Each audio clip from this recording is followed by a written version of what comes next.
Welcome to Luca is a Billionaire, where the only thing I invest in is your answers. You start by preparing the environment.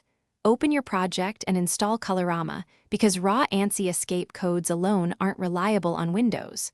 Once installed, import Colorama and call Colorama. Init at program start so the library translates ANSI properly. Make sure to choose a terminal that supports ANSI sequences, such as modern Linux terminals, Mac OS terminal, or Windows terminal. This initial setup is the first actionable step to ensure color changes actually appear across platforms. Now apply ANSI color codes to your output.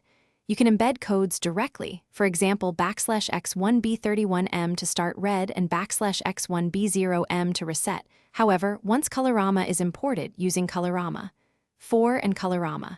Style improves readability. Format strings dynamically, for example F4. Green success, value style. Reset all so values stay colored correctly. Make sure to reset styles after each colored segment.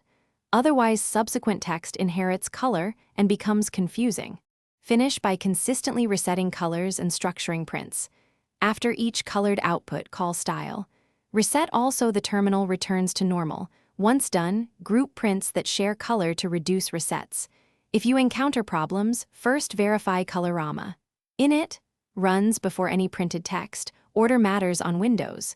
If output still lacks color, make sure your terminal truly supports ANSI escape codes and switch to Windows Terminal or another ANSI-capable emulator as the one key troubleshooting step.